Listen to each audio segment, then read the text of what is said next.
Kan Allah itu kasih.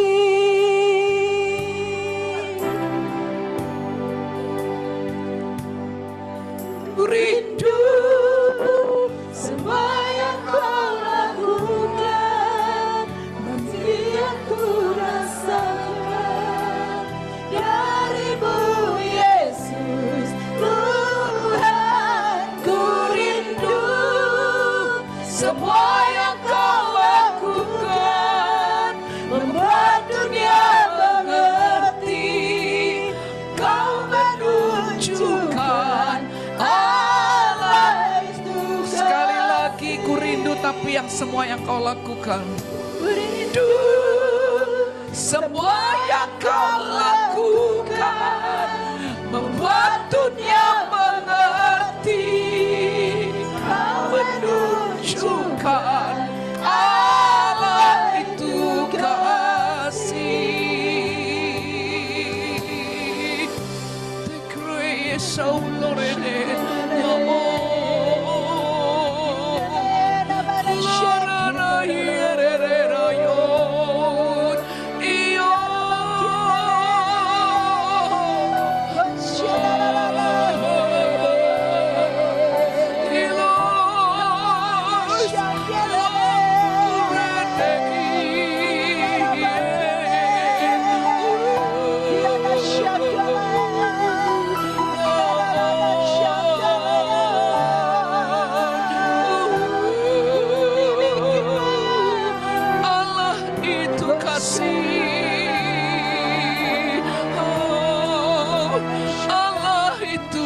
kasih.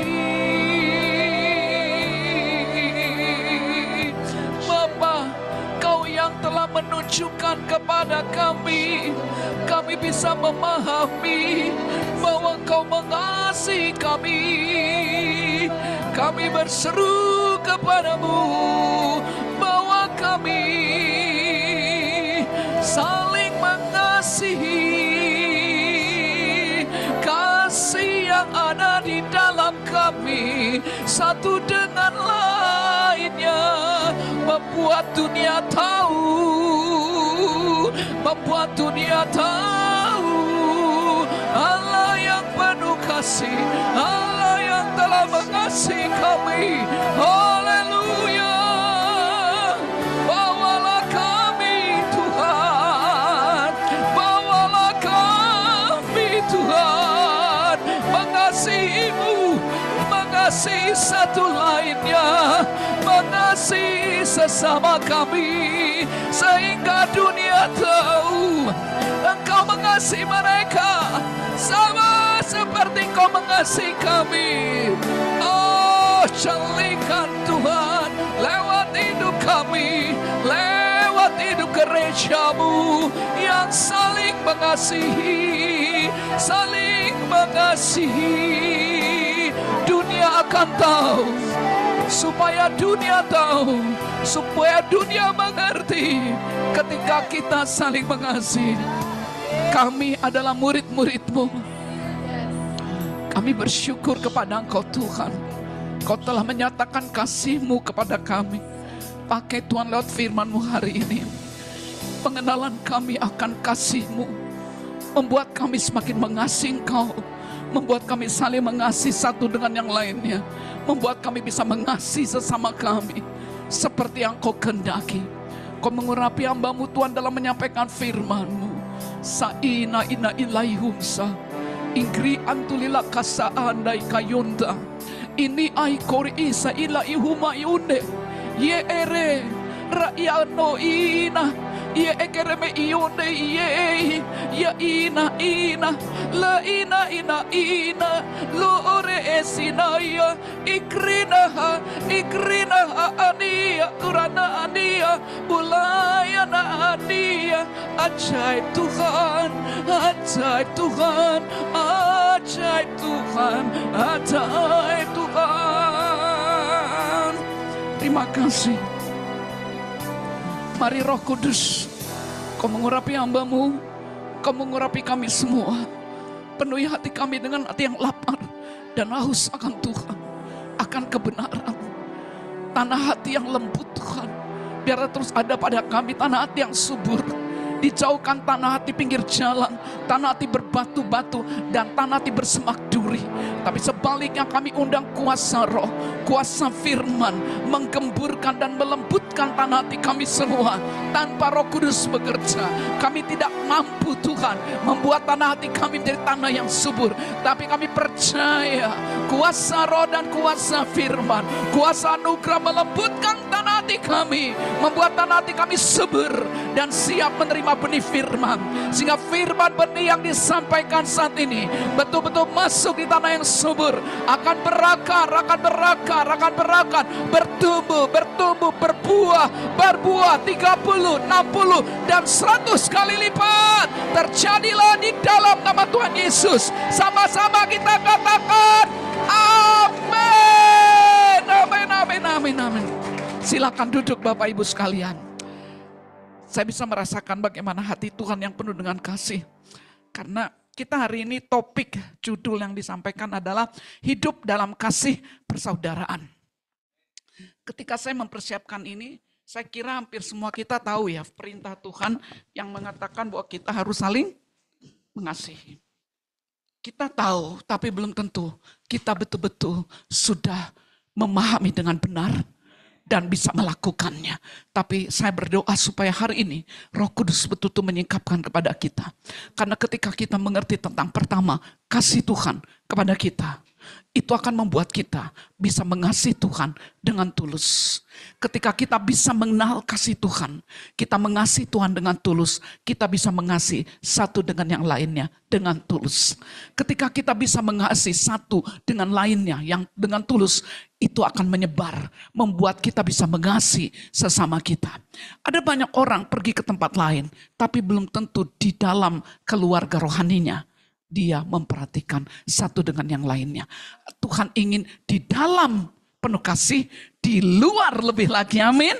Jadi bukan hanya kita saja yang melihat di luar, tapi juga mari pertama-tama Tuhan bilang, kasihilah terutama saudara-saudarimu seiman, amin. Itu prinsip. Jadi sebelum kita keluar, mari pastikan di rumah kita, keluarga, suami istri, anak, orang tua ya, lalu keluarga kita yang lain, juga keluarga rohani di tempat ini, hidup di dalam kasih persaudaraan. Jadi yang pertama saya ingin sampaikan, bahwa setiap orang percaya harus mengasihi satu dengan yang lainnya. Karena ini judul yang memang diminta ya, saya pengen supaya kita paham sama-sama ya.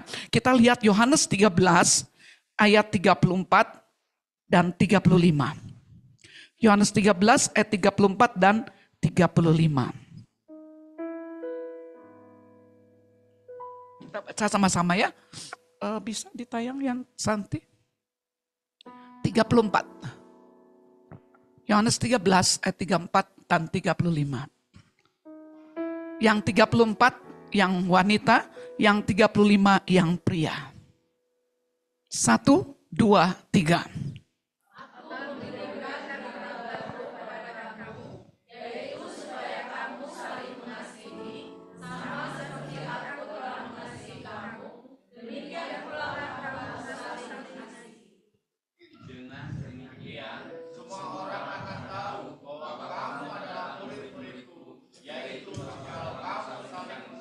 Amin. Jadi firman Tuhan katakan, aku memberikan perintah baru kepada kamu, yaitu supaya kamu saling mengasihi sama seperti aku telah mengasihi kamu. Nah, ada kata-kata sama seperti aku telah mengasihi kamu. Artinya, kalau kita tidak tahu bagaimana Tuhan mengasihi kita, kita tidak bisa mengasihi saudara dan saudari kita dengan benar. Kita juga tidak bisa mengasihi orang-orang lain di luar sana. Aku memberikan perintah baru kepada kamu. Itu sebab ini penting sekali kita memahami bagaimana kasih Tuhan kepada kita. Hanya orang-orang yang mengenal kasih Tuhan sebesar sekali kepadanya, orang yang tahu hutangnya dibayar mahal, itulah orang yang bisa memberikan kasih kepada Tuhan. Ya, kita kalau tidak merasa bahwa Tuhan mengasihi kita, kita tidak tahu bahwa betapa besar kasih Tuhan pada kita, kita anggap itu hal yang biasa saja. Kita anggap itu hal wajar. Dan saat ini ada begitu anak-anak Tuhan, khususnya keluarga-keluarga hamba Tuhan juga. Karena mereka penuh kasih, mereka kadang kurang mengajarkan kepada anak-anaknya tentang kasih Tuhan yang telah berkorban di atas kayu salib. Anak-anak lebih enak melihat, papa mamaku baik, papa mama kami sayang sama kami. Sehingga kadang itu terjadi membuat anak-anak itu bukan mengasihi Tuhan, tapi mereka lebih mengandalkan orang tua mereka yang mengasihi mereka. Itu sebabnya tidak heran justru anak-anak hamba Tuhan malah jadi tidak terlibat di dalam pelayanan mengasihi Tuhan. Saya melihat itu mulai terjadi. Karena mereka melihat ada orang tua mereka yang mengasihi mereka. Mereka merasa tidak perlu Tuhan lagi. Karena udah ada orang tua. Itu yang terjadi. Nah, itu sebabnya pertama-tama kita perlu mengetahui betapa Tuhan mengasihi kita. Betapa besarnya. Dan itu harus diajarkan kepada anak kita. Bukan hanya kita meneladani, menunjukkan pada mereka kita mengasihi. Jadi pertama-tama untuk kita saling mengasihi, pastikan di keluarga kita. Anak, orang tua semuanya betul-betul memahami. Sama seperti aku telah mengasihi kamu. Itu penting sekali. Ketika saya merenungkan, jadi akhir-akhir ini ada banyak berita-berita tentang bagaimana bahkan ada hamba Tuhan yang mengatakan Tritunggal itu tidak benar, tidak ada. Ada juga saya dengar dari Bang Robin, bagaimana ada seorang pendeta yang mereka menginjili orang-orang Muslim. Dia sangat gencar kontekstual ke segala tempat sampai ke seluruh Indonesia. Dan ada banyak orang yang mengenal Tuhan lewat hidupnya. Terutama saudara kita yang mereka layani. Tapi sekarang orang itu pindah menjadi Muslim. Padahal sebelumnya dia kabarkan ke segala tempat. Sampai ke Malaysia, sampai ke Makau dan berbagai tempat. Ya, itu sekarang viral di YouTube. Viral. Seorang pendeta yang sangat-sangat dipakai Tuhan memberitakan Injil kepada saudara kita. Ya, kita tahu keturunan saudara kita dari Ismail. Dari Muslim ya, kita tahu. Tapi sekarang dia pindah. Karena dia membaca sebuah ilmu ini ya tentang Islamologi dan sebagainya. Ya singkat cerita, dia berubah dari yang tadinya dia memberitakan kabar baik ke segala penjuru, khususnya ke kalangan Muslim. Sekarang justru dia berbalik, dia menjadi Muslim dan dia bilang, saya akan ini kembali, rangkul kembali orang-orang yang sudah menjadi murtad, akan dijadikan kembali menjadi mualaf. Dan ketika saya mendengar semua itu, saya dengar ada seorang lagi, saudara dengar ya, sekarang ada orang lagi yang namanya Dandotan, pokoknya Tantan itu. Wih, dia itu menyelidiki kitab suci, kitab ini, kitab, dia telidiki semua. Sampai akhirnya dia bilang, saya mengambil kesimpulan, yang paling benar adalah Quran. Dia mempelajari semua kitab, dia orang Kristen. Dia bilang begini, begitu, dia baca semua. Saya dengarkan semua. Ketika saya mendengarkan semua itu, saya bilang, Tuhan, semua mereka bisa begitu karena mereka tidak mengenal kasih-Mu yang sebenarnya. Saya dengar semua itu, tapi saya tidak terpengaruh sedikit pun. Karena saya sudah mengenal kasih Tuhan. Saya sudah alami secara pribadi siapa Kristus, Yesus Kristus yang telah mati di atas kayu salib. Saya telah mengenal betapa dia mengasihi saya dan mengasihi kita semua dan mengasihi seluruh dunia. Saya mengenal bukan hanya tahu, tapi saya mengenal dari sejak saya ketemu dengan Tuhan di usia remaja saya. Di saat saya frustrasi dengan keagamaan saya. Tapi pada saat itu, di saat saya frustrasi dengan keagamaan saya, justru Tuhan Yesus datang menghampiri saya. Bapa menyatakan kasih-Nya. Coba kita lihat sebentar satu ayat, Yohanes 6 ayat 65. Sebelum kita kembali ke ayat ini. Yohanes 6 ayat 65.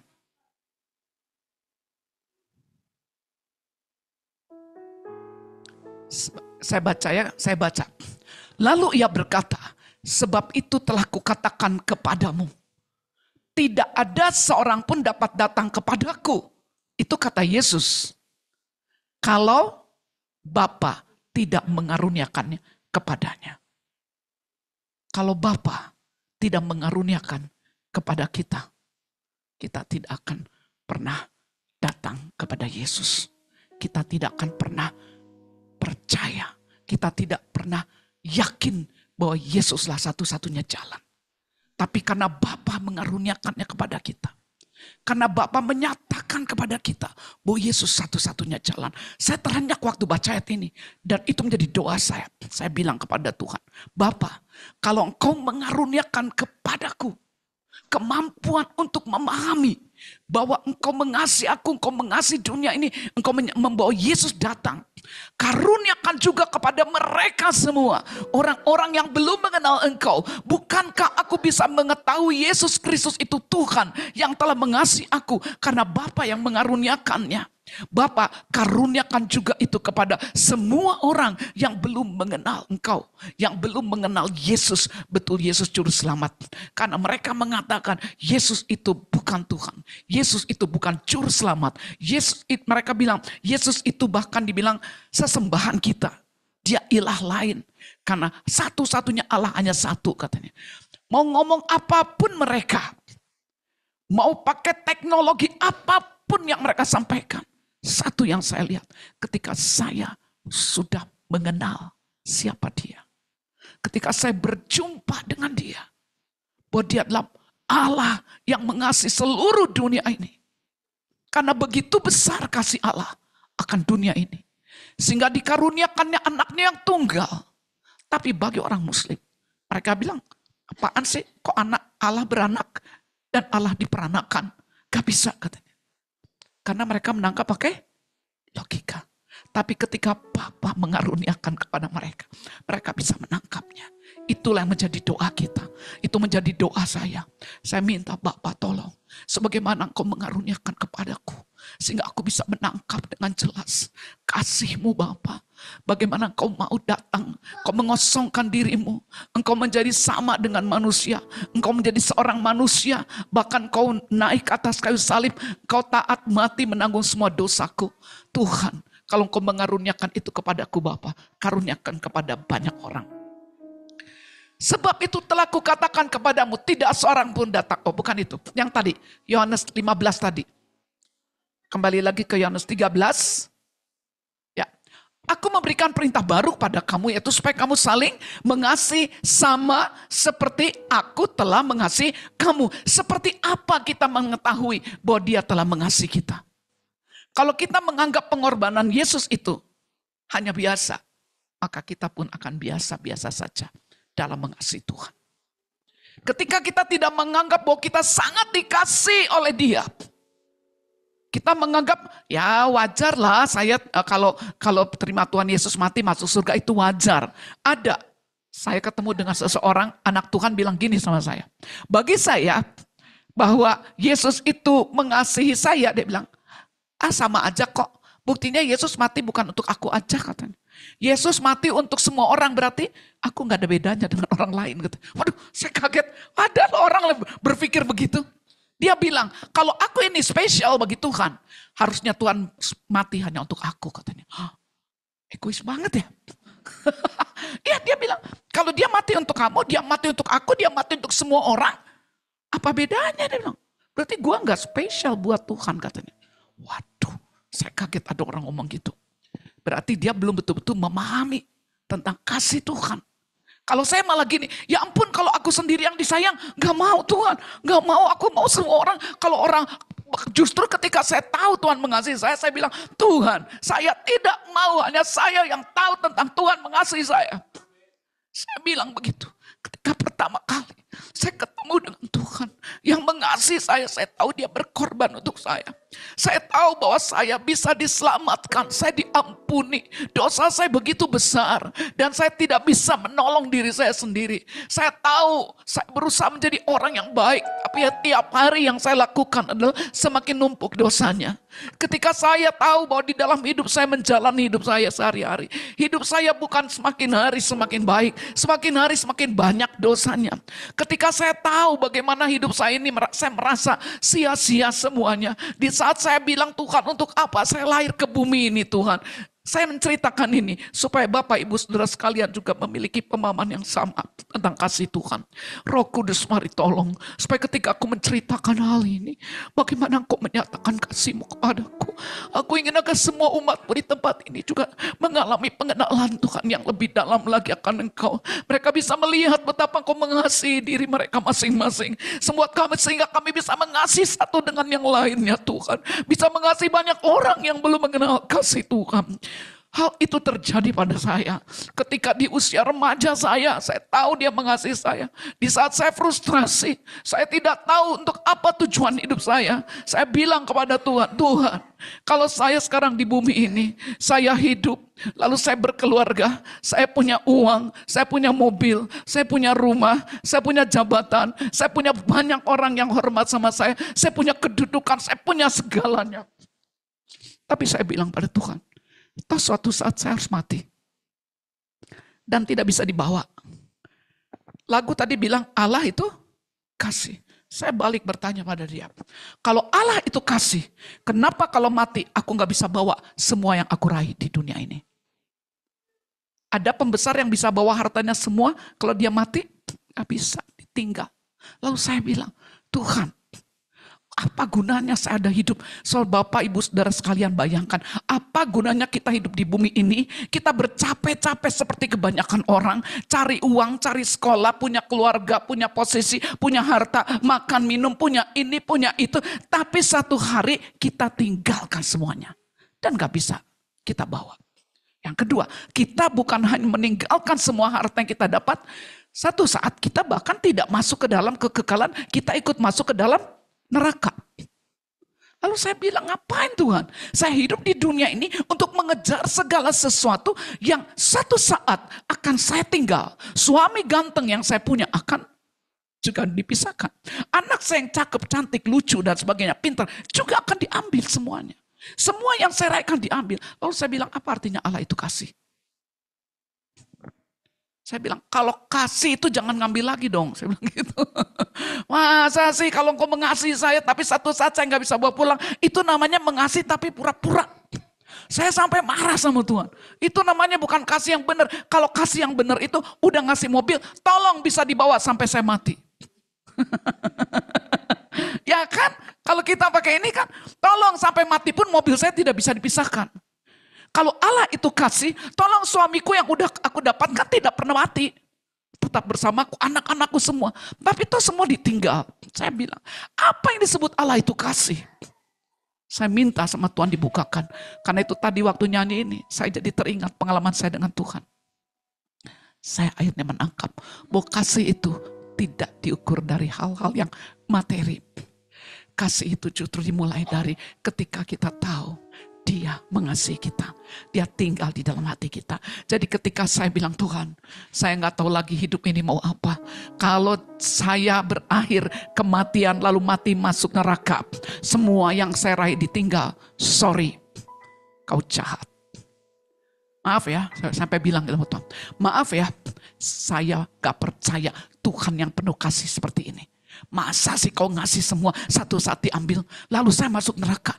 Terus hidup di dunianya tiap hari jatuh bangun dalam dosa. Lalu syarat masuk surga amal.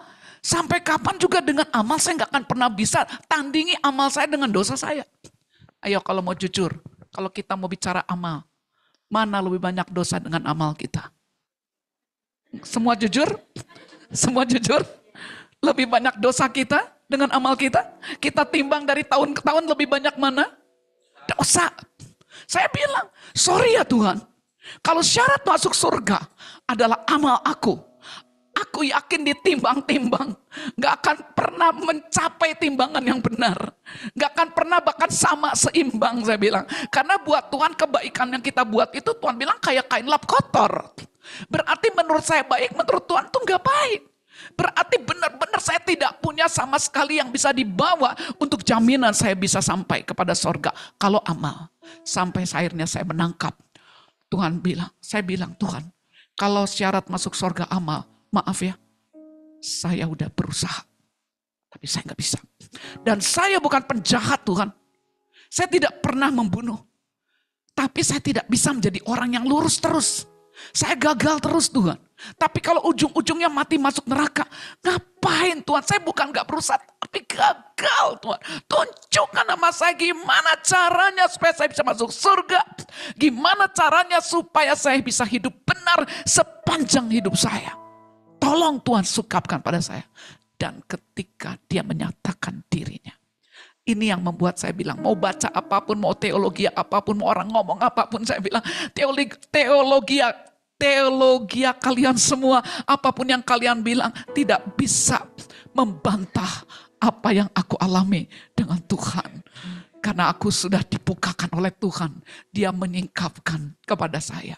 Dia bilang, justru aku itu mengasihi, makanya aku harus datang menjadi manusia. Saya tanya, kenapa engkau harus jadi manusia? Nah, ini yang saya mau singkapkan. Kenapa saya juga sampaikan ini? Karena sekarang ada begitu banyak viral berita-berita yang membuat kita bisa meragukan tentang Tuhan kita, Yesus. Mereka bilang Yesus itu tidak ada. Yesus tidak pernah mati, ya tidak pernah bangkit, bla bla bla. Tapi saya akan sampaikan, karena kita baru merayakan kebangkitan, kita baru merayakan kematian. Saya ingin menambahkan ini supaya pemahaman kita benar. Supaya kita tahu bagaimana. Jadi ketika saya tanya pada Tuhan, Tuhan ada enggak orang yang benar? Otak saya jalan, kayaknya enggak ada. Mungkin aja pendeta kelihatannya khotbah baik, di rumahnya kita enggak tahu. Pendeta mungkin kelihatannya baik, di otaknya jinah. Siapa yang tahu? Kiai baik, tapi di otaknya jinah. Siapa yang tahu? Saya bilang, kayaknya ya Tuhan, gak ada deh yang benar. Gak ada. Saya balik nanya, kalau gak ada yang benar, berarti surga kosong dong. Berarti neraka yang penuh orang. Gila Tuhan. Ngapain ciptain manusia untuk jatuh dalam dosa? Tapi ayat ini yang tadi, Allah itu kasih terngiang-ngiang gitu. Kalau kita kasih tahu sama aku, Allah itu kasih itu seperti apa? Terus dia bilang gini, kamu tahu kenapa aku harus datang menjadi manusia? Saya mengerti ini bukan diterangkan oleh orang, tapi Tuhan mewahyukannya di saat saya lahir baru. Dia bilang, kenapa saya harus datang menjadi manusia? Coba sekarang kata Tuhan, kalau kamu nyuri atau membunuh seseorang, terus datang kepada Bapak Hakim. Bapak Hakimnya tuh Bu Christine, Ibu Hakim lah. Bu Christine, saya udah membunuh hampura, hampura. Terus kata Ibu Christine, karena saya penuh kasih dihampura. Kira-kira menurut Bapak Ibu sekalian, kalau saya membunuh lalu saya hanya minta maaf diampuni, itu kira-kira hakimnya hakim yang gimana itu? Hakim tidak adil lah. Walau kalau bisa semua orang nanti buat dosa. Terus dia bilang, tenang, tinggal hampura, minta ampun, beres. Tuhan bilang, kalau aku juga, kamu datang minta ampun, gak ada yang bayar hutang kamu. Saya lebih jelek dari hakim dunia ini. Tetapi kenapa dia datang? Karena kita berbuat dosa harus dihukum. Betul? Itu Tuhan yang adil, Tuhan yang benar. Tapi kita nggak bisa bayar masalahnya. Karena semua kita sudah berdosa, nggak ada yang bisa bayar. Kamu kalau punya hutang nggak bisa bayar, mau nggak dibayarin? Mau. Kalau ada yang bayarin berarti orangnya punya utang nggak yang bayarinnya? Hanya orang yang tidak punya hutang yang bisa bayarin hutang. Siapa yang gak punya hutang? Hutang dosa. Tuhan.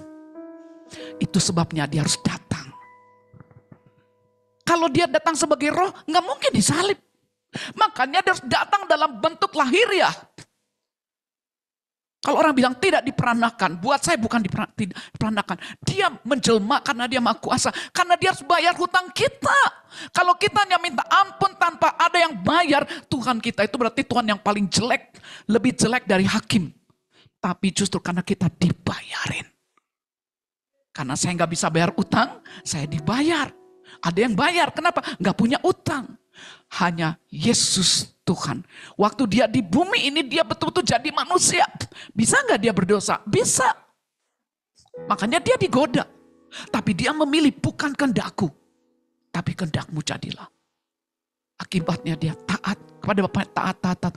Akhirnya dia yang mengambil hutang semua kita. Karena kita gak pernah bisa bayar. Dan ketika dia menyikapkan, karena kamu gak pernah bisa bayar hutang kamu, harus ada yang bayar hutang kamu. Siapa yang bisa bayar hutang dosa? Hanya yang tidak punya dosa. Siapa yang gak punya dosa? Yesus yang datang ke bumi ini. Dia datang sebagai manusia. Dia yang harus bayar semuanya. Itu sebabnya ketika saya tahu dia yang bayar hutang saya. Makanya Tuhan bilang.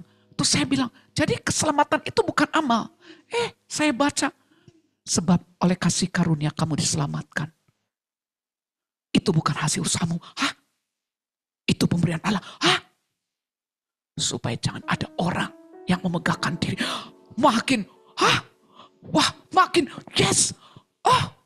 Jadi keselamatan itu pemberian. Tadi kan saya bilang kalau keselamatan itu amal, maaf gak bisa. Sekarang dia bilang keselamatan itu pemberian Allah. Itu bukan hasil usahamu, pemberian Allah. Supaya jangan ada orang yang memegahkan diri. Hari itu juga saya langsung terima kasih. Saya mengerti Allah yang penuh kasih adalah ketika dia membayar semua hutang saya. Karena dia adalah hakim yang adil. Tidak mungkin orang berdosa minta ampun. Sekarang banyak orang pengen ampuni. Gak ada yang bayar, gak bisa. Gak bisa. Kenapa harus lewat Yesus? Karena tidak bisa kita hampura-hampura tanpa ada yang bayar hutang kita. Kita bisa hampura kepada hakim Bukristin. Karena ada orang kaya yang bayarin hutang saya. Kita gak bisa minta ampun sembarangan kalau gak ada yang bayarin hutang kita. Itu sebabnya karena kita sudah dibayar oleh Yesus. Ketika kita sekarang pun kalaupun jatuh, bukan berarti gini, udah diampuni jadi enak ya. Buat dosa aja terus. Buat dosa. Nanti kan tinggal minta ampun, gak bisa saudara. Justru kalau kita menyadari Tuhan mengasihi kita gak suka buat dosa. Itu perubahan pertama yang saya alami. Ketika saya tahu dia mengasihi saya. Lalu saya bilang, saya percaya. Terima kasih untuk kasih karunia. Saya diselamatkan bukan karena perbuatan baik saya, tapi karena pengorbanan Yesus. Terima kasih. Yesus tinggallah di dalam hidupku. Menjadi Tuhan juru selamat. Menjadi penguasa, menjadi raja dalam hidupku. Kuserahkan hidupku kepadamu. Dari mula pertama, saya sudah serahkan hidup saya. Dan apa yang terjadi. Itu sebabnya saya tidak bisa diganggu oleh teologi macam apapun juga. Karena saya sudah mengetahui ketika dia masuk ke dalam hati saya. Tiba-tiba kok saya jadi gak suka buat dosa. Kok saya jadi suka baca Alkitab. Kok saya jadi bisa menyayangi orang tua saya. Kok saya bisa menyayangi orang-orang lain yang bukan keluarga saya. Saya jadi heran. Saya mulai ngerti. Oh, ini yang disebut kasih Allah yang ada di dalam kita. Jadi kalau kita mau saling mengasihi, syarat pertama adalah kita harus mengerti bagaimana Tuhan mengasihi kita. Dia serahkan nyawanya untuk kita. Dia serahkan harga dirinya untuk kita. Dia lepaskan kealahannya. Dia mengosongkan dirinya di Filipi 2. Dia tidak mempertahankan haknya sebagai Allah. Dia tidak pertahankan itu. Dia mau menjadi sama dengan manusia. Hidup di tengah manusia. Dan akhirnya dia taat. Bahkan dia naik ke atas kayu salib. Tadinya dia bilang kalau bisa janganlah. Kalau bisa cawan ini lalu daripadaku. Tapi yang ada di pikirannya bagaimana manusia-manusia yang berdosa yang tidak pernah bisa bayar hutangnya. Ketika dia yang bayar hutangnya, ketika dia mengambil keputusan untuk taat kepada Bapaknya, dia naik di atas kayu salib untuk membayar semua hutang kita. Ketika dia bilang bukan kehendakku, kehendakmu jadilah, maka apa akibatnya? Dia bisa lihat semua orang berhak menerima keselamatan. Yesus punya pandangan jauh ke depan. Itu sebabnya poin pertama tadi saya katakan, Tuhan pengen kita semua saling mengasihi. Yang poin kedua, kita hanya bisa mengasihi Tuhan dengan tulus dan mengasihi sesama kita kalau kita mengenal kasih Tuhan kepada kita. Itu sebabnya minta sama Tuhan saat ini. Kalau engkau tidak betul-betul merasakan bahwa Tuhan sangat mengasihimu, jangan ukur kasih Tuhan lewat karena dia kasih uang sama kita. Jangan ukur kasih Tuhan karena dia berikan kesembuhan buat kita. Jangan ukur kasih Tuhan hanya lewat segala sesuatu yang bersifat lahiriah. Tapi ukurlah kasih Tuhan yang terbesar ketika kita lihat dia tergantung di atas kayu salib. Itulah kasih. Kasih manakah yang paling besar kecuali seseorang mau menyerahkan nyawanya. Bapa, aku minta kepadamu, Roh Kudus, celikan mata hati kami semua. Aku berseru kepada Engkau Bapa, sebagaimana Engkau membukakan kepadaku betapa Engkau mengasihi aku, betapa Engkau mengasihi semua orang. Bukakan kebenaran yang sama di dalam nama Tuhan Yesus, sehingga dengan mudah kami mengasihi Engkau. Tanpa bergumul kami mentaati Engkau. Tanpa bergumul kami mengasihi saudara-saudari kami. Tanpa bergumul kami mengasihi semua orang yang belum mengenal Engkau. Kita kembali memuji Tuhan. Kasih dari sorga.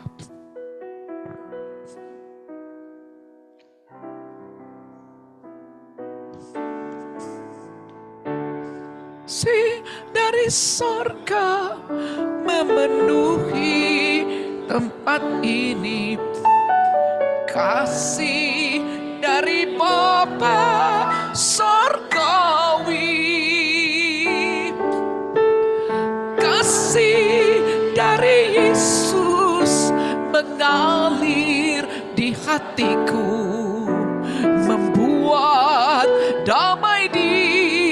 Sekali lagi, kasih dari sorga, kasih dari surga memenuhi tempat ini. Kasih dari Bapa sorgawi, sambil bayangkan di dalammu. Kasih dari Yesus mengalir di hatiku, membuat damai di hidupku. Bayangkan itu ada di dalam kita. Mengalir kasih dari tempat tinggi, mengalir kasih dari tata Allah. Oh, terima kasih. Mengalir, mengalir, mengalir dan mengalir, mengalir memenuhi hidupku. Mengalir dari tempat, mengalir kasih Allah tempat tinggi Sionus. Mengalir hule sepere delle brede, oh Lord, embrace Lord. Mengalir, mengalir, mengalir dan mengalir, mengalir memenuhi. Yang pria saja mengalir, mengalir di tempat tinggi. Di dalam hatiku, di dalam hatimu ada kasih dari tempat tinggi.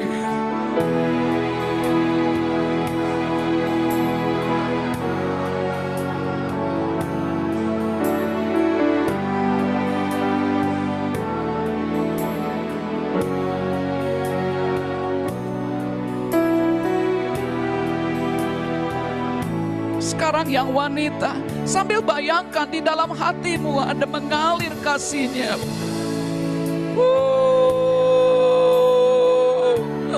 Oh my Jesus, oh good Lord. Tata Allah Bapa mengalir, mengalir, mengalir dan mengalir, mengalir memenuhi. Sekali lagi bersama-sama mengalir, mengalir kasih dari tempat tinggi, mengalir kasih dari tata Allah Bapa, mengalir, mengalir, mengalir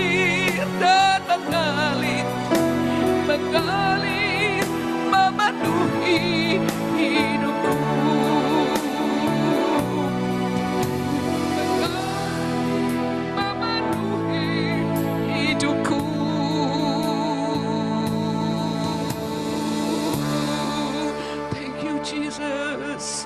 Setiap orang renungkan bagaimana ada kasih dari tempat tinggi. Bapa Allah yang Maha Tinggi mau turun datang menjelma menjadi manusia. Karena dia adalah hakim yang adil. Tanpa ada korban, tidak ada pengampunan. Thank you, Miss Lord. Biarlah pemahaman ini membuat kita bisa mengasihi Tuhan lebih lagi. Membuat kita bisa mengasihi satu dengan yang lainnya. Sebagaimana dia mau berkorban nyawa, dia juga ingin kita mau berkorban apapun, bahkan nyawa kita.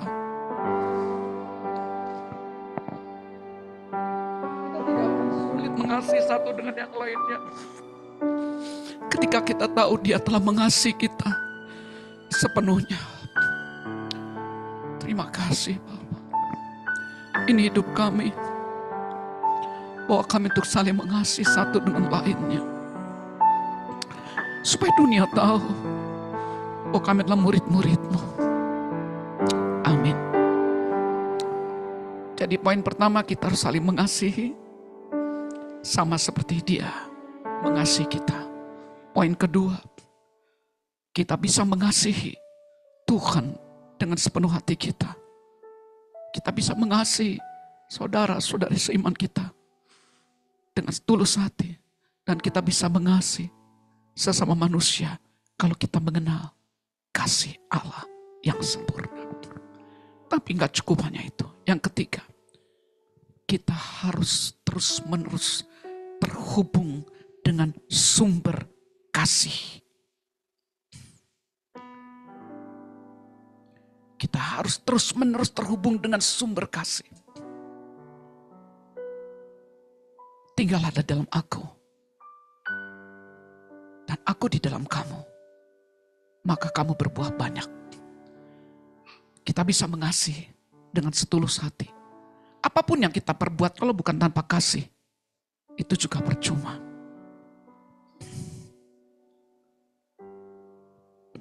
Tinggallah di dalam aku, dan firman-Ku tinggal di dalam kamu. Dan firman berkata, kamu harus tinggal di dalam aku, sebagaimana ranting harus melekat kepada pokok anggur. Di luar aku, kamu tidak dapat berbuat apa-apa. Kalau kita sudah mengenal kasih Tuhan, kita tahu dia mengasihi kita. Kita memahami betapa dia mengasihi kita. Tapi ingat, musuh akan selalu mencari celah untuk membuat kasih kita kepada dia digeser.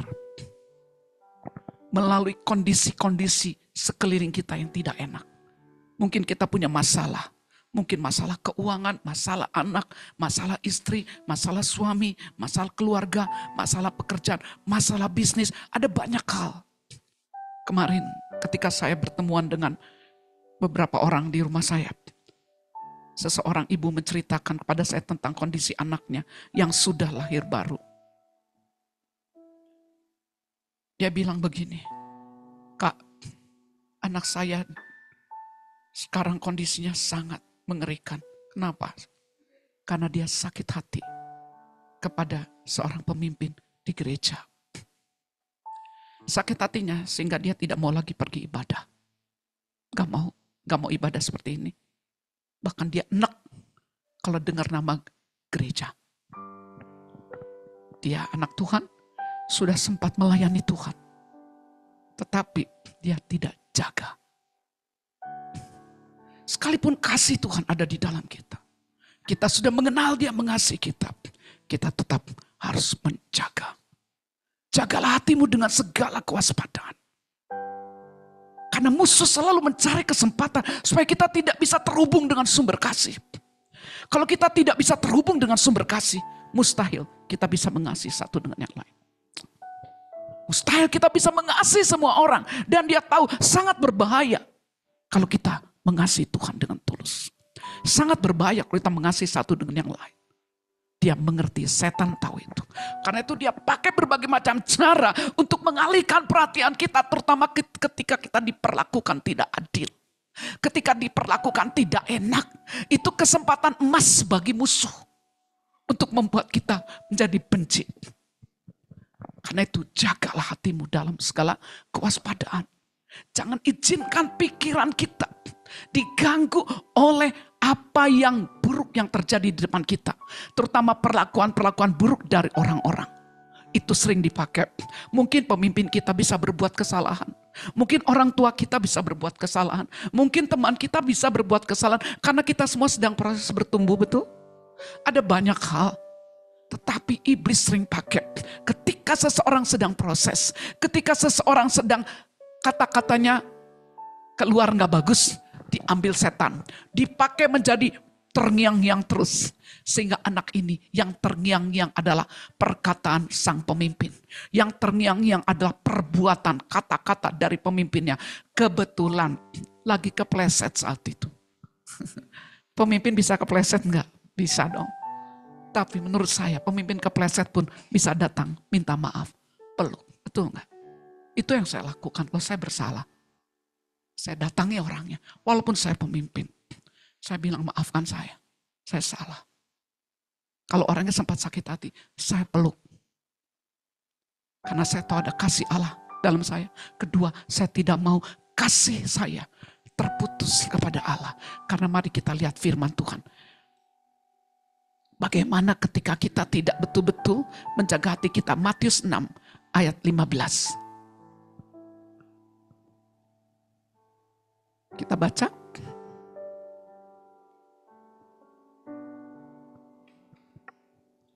1, 2, 3. Tetapi jikalau kamu tidak mengampuni orang, Bapamu juga tidak akan mengampuni kesalahanmu. Jadi hati-hati dalam perkara sakit hati, kekecewaan, kita bisa kehilangan kasih Tuhan. Kita bisa terputus terhubung karena sumber kasih itu. Tadi saya katakan walaupun kita semua sudah mengenal kasih Tuhan, kita tetap harus terus menjaga, tetap terhubung dengan sumber kasih. Nah, ketika kita mau terhubung dengan sumber kasih, kita mau berdoa kepada Tuhan, tapi kita punya hati yang tidak mengampuni. Bapak bilang, Bapamu juga tidak mengampuni kamu.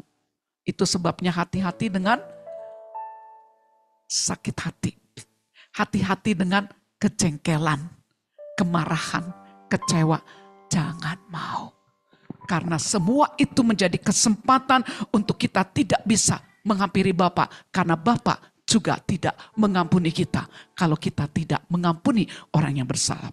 Dan anak ini sekarang betul-betul pahit dengan gereja. Betul-betul gak mau ikut apa-apa. Bahkan dia sampai bisa itu. Dia bawa motor. Ibunya digonceng. Dia bawa motor karena dia lagi kesel, saudara. Dia bawa naik motor 100 km per jam. Itu cepat banget gak? Kalau naik motor cepat banget ya. Sampai masker ibunya bisa lepas. Saking kencengnya. Ibunya kaget. Anakku sebenarnya anak baik. Kok tiba-tiba sekarang jadi kayak gini. Bawa motor ngebut. Pokoknya jadi kasar ke orang tuanya. Kasar kepada orang lain. Itu karena apa permulaannya? Tidak menjaga hatinya. Lewat kelemahan orang lain, lewat kondisi-kondisi yang ada, dia mulai lebih memperhatikan kondisi yang gak enak. Muncul kekecewaan, muncul kepahitan, muncul kemarahan, muncul sakit hati, muncul semuanya. Sampai gak mau ibadah lah, gak mau pelayanan lah, dan akhirnya tidak bisa bersekutu dengan Tuhan. Terputus dengan sumber kasih. Gak akan bisa mengasihi. Itu sebabnya kita harus jaga itu semua. Jangan biarkan ada sakit hati. Jangan biarkan ada kejengkelan, kekecewaan. Ketika kita berhadapan dengan situasi apapun juga. Ingat, semua itu menjadi kesempatan dari iblis. Tapi itu juga menjadi kesempatan dari Tuhan. Untuk menguji dan melatih dan memproses kita. Untuk justru mengalirkan pengampunan. Betul? Ampunilah orang yang bersalah kepada kami. Ampunilah kesalahan kami seperti kami juga mengampuni orang yang bersalah kepada kami. Jadi ketika ada orang yang bersalah kepada kita, pakai itu jadi kesempatan untuk kita menyadari Tuhan juga sudah mengampuni aku. Siapa aku kok aku gak mengampuni orang lain? Tuhan aja yang penuh kasih gak pernah berbuat kesalahan, mau menerima kita apa adanya. Mau mengampuni dosa kita sebesar apapun. Kok siapa kita kalau kita bisa-bisanya tidak mengampuni orang lain? Kita tidak lebih tinggi dari Tuhan kita. Tuhan kita tidak pernah salah, mau mengampuni kita. Lah, kita aja kadang punya salah. Kok gak mau mengampuni orang lain? Firman Tuhan katakan, ampunilah aku seperti aku mengampuni orang lain. Tapi kalau kamu gak mengampuni Bapamu juga tidak akan mengampuni kamu. Kita tidak terhubung dengan sumber kasih. Karena itu jaga. Kita harus terus terhubung dengan dia. Jangan izinkan ada sakit hati, ada masalah, ada hal-hal buruk yang terus-menerus terngiang-ngiang membuat kita akhirnya kena yang namanya akar pahit. Coba lihat Ibrani 12 tentang akar pahit ya. Ibrani 12 ayat 12 sampai 15. Ibrani 12 ayat 12 sampai 15. 1, 2. Karena kedengaran Shopee gitu ya. Kesini kedengaran pada saya. Oke, jangan terganggu ya. 1, 2, 3. Sebab itu kuatkanlah tangan yang lemah dan lutut yang goyah. Dan luruskanlah jalan bagi kakimu. Sehingga yang pincang jangan terpelecok, tetapi menjadi sembuh. Berusahalah hidup damai dengan semua orang dan kejarlah kekudusan. Sebab tanpa kekudusan tidak seorang pun akan melihat Tuhan. Jagalah supaya jangan ada seorang pun menjauhkan diri dari kasih karunia Allah, agar jangan tumbuh akar yang pahit, yang menimbulkan kerusuhan dan yang mencemarkan banyak orang. Jagalah. Amin. Jagalah supaya jangan ada seorang yang menjauhkan diri dari kasih karunia Allah, putus hubungannya dari kasih Tuhan, sehingga tumbuh akar pahit yang menimbulkan kerusuhan, kehancuran, kekacauan. Iya, sekarang ibu ini nangis ya sama saya. Aduh sedih saya Kak kalau ngelihat anak saya sekarang kok jadi kayak gini ya Kak. Saya bilang tenang, percaya, jangan biarin hati kamu mulai dicemari. Karena kalau kayak gitu biasanya si ibu jadi ngelihat kesalahan pemimpinnya kan. Dan si ibu juga mulai ikut nangis. Jadi mulai terpengaruh. Begitu cara setan. Ketika kita melihat kelemahan sesuatu dengan yang lain. Setan berusaha ketika kita lihat kelemahan suami kita. Ngelihat kelemahan istri. Ngelihat kelemahan orang lain. Yang ada adalah kemarahan. Padahal Tuhan bilang itu kesempatan. Untuk kita belajar. Ampunilah orang yang bersalah kepada kami. Berkatilah orang yang menganiaya kami. Balaslah kejahatan dengan kebaikan. Itu kesempatan. Jadi kadang ada orang yang memperlakukan kita dengan tidak baik. Itu kesempatan untuk kita membalas kejahatan dengan kebaikan. Itu kesempatan untuk kita berdoa bagi orang yang menganiaya kita. Kenapa kita bisa lakukan itu? Karena kita tahu Tuhan sudah mengasihi kita apa adanya. Jadi kita nggak berat. Saya tidak pernah berat untuk mengampuni orang. Kenapa? Saya selalu lihat kepada dosa saya yang sudah dia ambil di atas kayu salib. Tidak pernah berat. Saya tidak pernah bergumul untuk mengampuni orang. Saya tidak bergumul untuk mengampuni dan menerima kesalahan, kenegatifan, kejelekan orang. Makanya dibilang di sini, kuatkan tangan yang lemah. Jadi kalau kita lihat orang lagi lemah, jangan diomongin. Jangan digosipin. Tanda kita saling mengasihi, kalau saudara lihat satu dengan yang lain, lihat ada yang lagi lemah, jangan diomong-omongin atau digosipin. Ambil waktu untuk berdoa. Kuatkan tangan yang lemah dan lutut yang goyah. Saudara dan saudari kita yang sedang lemah, sedang lututnya goyah, kuatkan lewat doamu. Luruskan jalan bagi kakimu, sehingga yang pincang jangan terpelecok, tapi menjadi sembuh. Kamu harus terus jalan di jalan yang lurus. Kamu harus doa, kamu harus bawa orang-orang yang sedang lemah, kamu kuatkan. Itu sebabnya tanda kita mengasihi satu dengan yang lain. Pertama, kita menjaga, kita terhubung dengan sumber kasih. Kita mengasihi Tuhan dengan sungguh-sungguh. Kita jaga agar tidak ada akar pahit dalam hidup kita, tidak ada kekecewaan, agar tidak ada sakit hati, sehingga kasih Allah terus menerus terus mengalir di dalam kita. Terus mengalir, terus belajar memperhatikan satu dengan yang lainnya. Kalau kita saling mengasihi, berarti kita tidak boleh cuek. Amin. Jadi kalau pulang ibadah, perhatikan wajah mereka satu dengan yang lain. Jangan sampai ada yang pulang wajahnya susah. Kalau wajahnya susah, kuatkan lutut yang goyah. Jadi jangan aja gitu. Gak bisa. Tuhan mau kita terus membangun kasih. Tuhan yang bilang kan, aku mau menitahkan kamu harus saling mengasihi. Lah saling mengasihi, pulang juga langsung pulang. Gak mau ngobrol, gak mau tahu dia, gak lihat wajahnya, senyumnya juga hanya senyum, salamnya juga hanya salam gini. Gak begitu. Salam dan lihat wajahnya. Praktekkan nanti pulang dari sini. Lihat wajahnya, senyum yang termanis. Kalau wajah mereka kayak bete gitu, ada sesuatu, bawa dalam doa.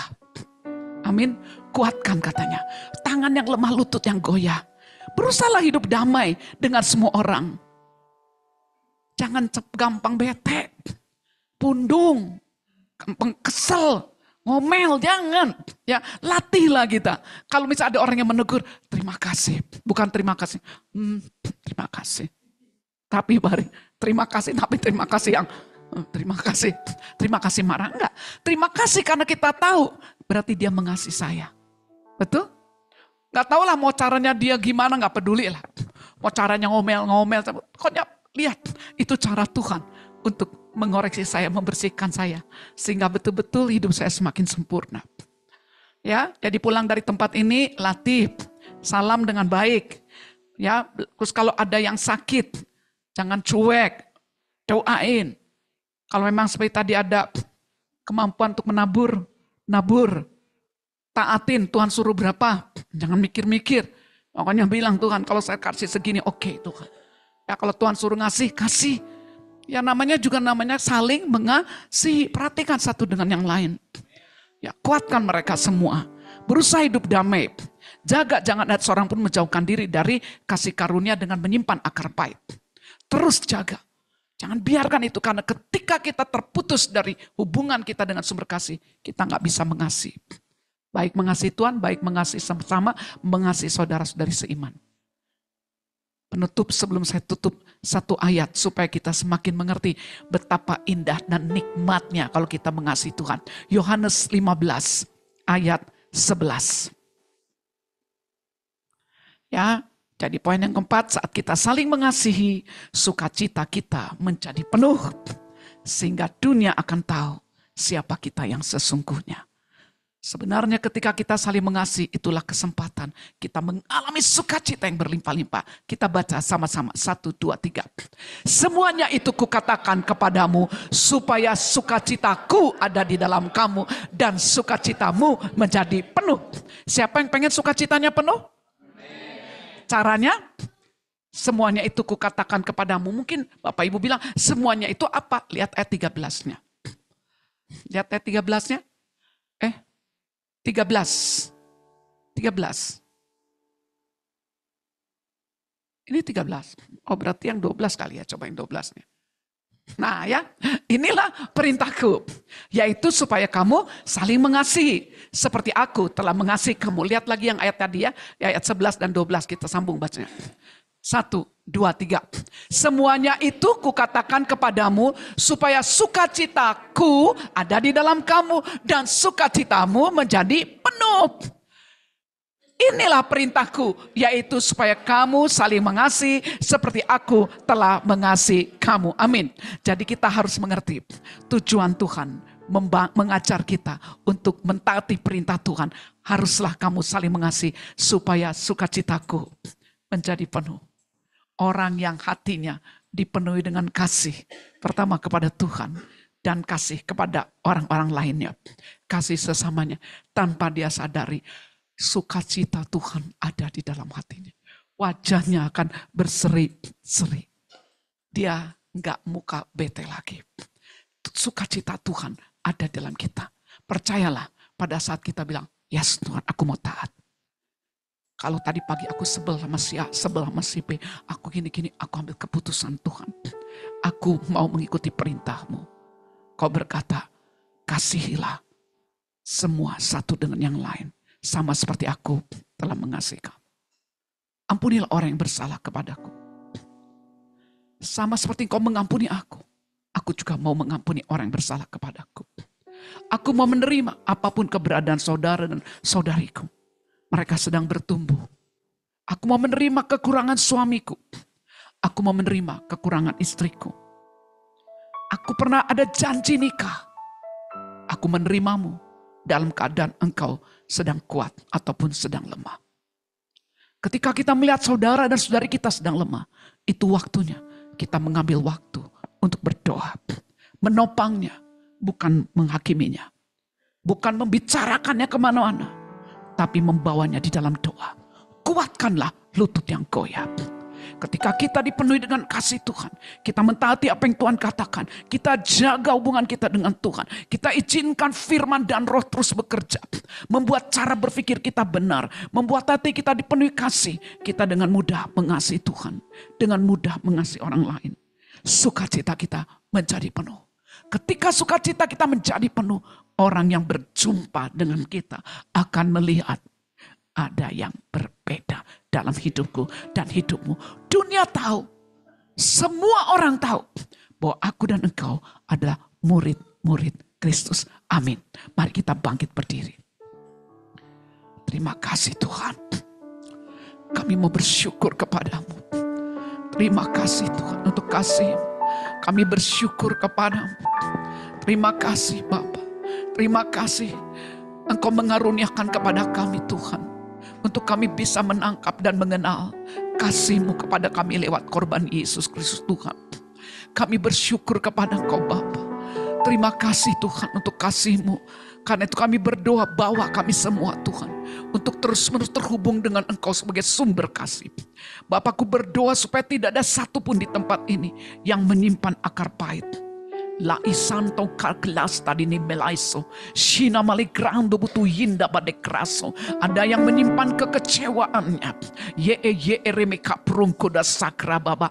Bersihkan umatmu Tuhan dari segala Tuhan akar pahit, dari segala konflik-konflik batin. Roh yang tidak suka mengampuni saat ini enyah dari kami, karena firman-Mu dibukakan pada kami. Oh sebaliknya roh yang suka mengampuni, oh membalas kejahatan dengan kebaikan. Roh yang penuh dengan kasih saat itu mengalir dan mengalir lebih deras lagi di dalam batin kami. Mengalir dan mengalir lebih deras dan lebih deras lagi Tuhan.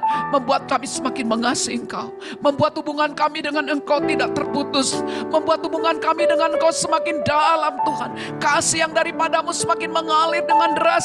Mengalir dengan deras dan mengalir kepada satu dengan yang lainnya. Buat kami betul-betul Tuhan hari lepas hari Tuhan. Semakin satu dengan yang lain saling mengasihi. Saling memperhatikan, saling menopang. Bahkan ketika ada yang lemah, bawa kami semua untuk tekun mendoakannya Tuhan. Sehingga setiap lutut yang goyah tidak goyah lagi Tuhan. Tangan yang telah turun mulai keangkat kembali Tuhan. Lutut yang mulai goyah boleh kuat kembali Tuhan. Kami berdoa supaya sungguh Tuhan, dunia tahu bahwa kami adalah murid-murid Engkau. Bahwa bagaimana kasih-Mu memenuhi kami semua satu dengan yang lain Tuhan. Sehingga sungguh berkat demi berkat Kau perintahkan turun di tengah-tengah kami. Kami percaya kepadamu Tuhan. Sukacita kami menjadi penuh. Kami bersyukur kepadamu sehingga kami tidak cari sukacita dari tempat lain. Kami akan mengalami bahwa sukacita yang berasal daripadamu saat kami mengasihi Engkau Tuhan. Saat kami mengasihi saudara dan saudari kami, itu membuat kami tidak cari dari tempat lain manapun. Terima kasih Bapa. Terima kasih. Kami bersyukur.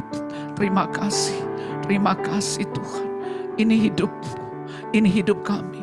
Kami serahkan hidup kami kepadamu. Ku telah mati dan tinggalkan cara hidupku yang lama. Semuanya sia-sia dan tak berarti. Lah, serahkan hidupmu. Hidup ini ku letakkan, amin, pada mezbah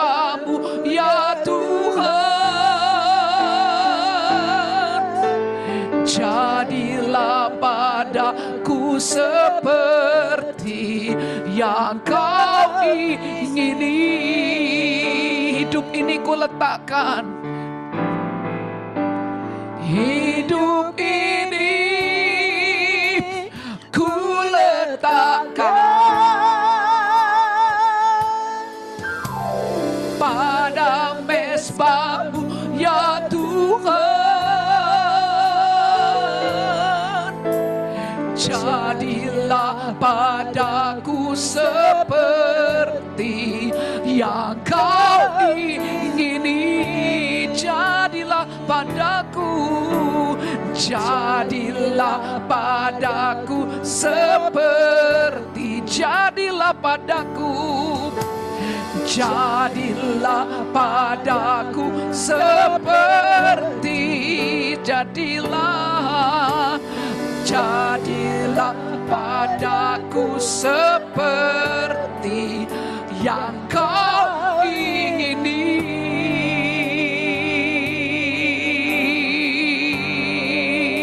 Amin, amin, amin, amin, amin.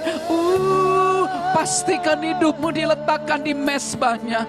Engkau memilih untuk mengasihi Tuhan, mengasihi saudara-saudarimu, dan mengasihi sesamamu manusia, orang-orang yang belum mengenal Tuhan. Ambil keputusan pada saat ini. Ini aku Tuhan, aku mau hidup dalam damai satu dengan yang lainnya. Aku mau pastikan Tuhan tidak ada akar pahit di dalamku, tidak ada kekecewaan, tidak ada kemarahan di dalam hatiku. Aku mau pastikan hubunganku dengan Engkau Tuhan semakin dalam, dan semakin dalam.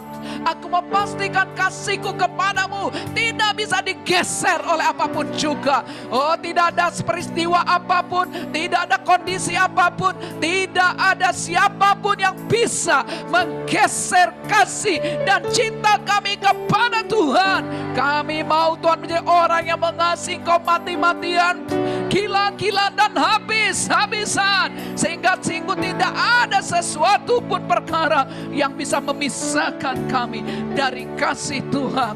Bahwa kami itu semakin memahami betapa tingginya, betapa dalamnya, betapa panjangnya, betapa lebarnya kasih-Mu.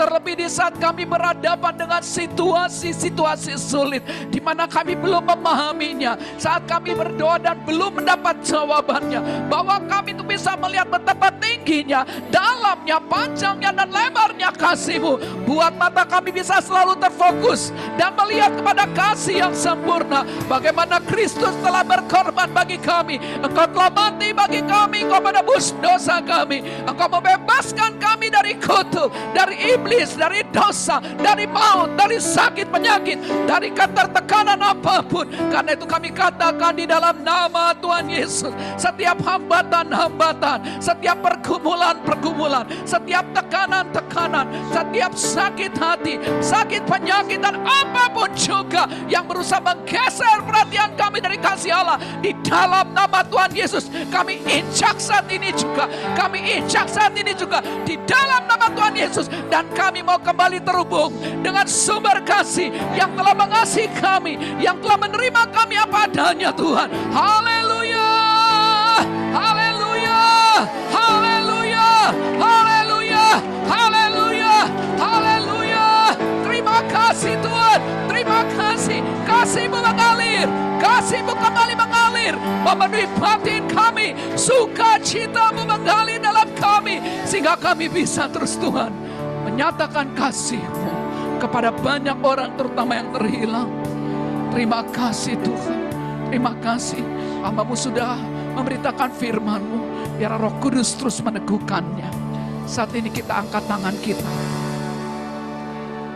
Bapa, saat ini biarlah sungguh kasih-Mu yang telah memberikan Yesus menjadi Tuhan Juru Selamat menebus kami, dan juga telah memberikan Roh Kudus memampukan kami untuk terus berjalan dari kebenaran kepada kebenaran, memampukan kami untuk mengasihi dengan kasih yang tulus, mengasihi Engkau dan mengasihi sesama.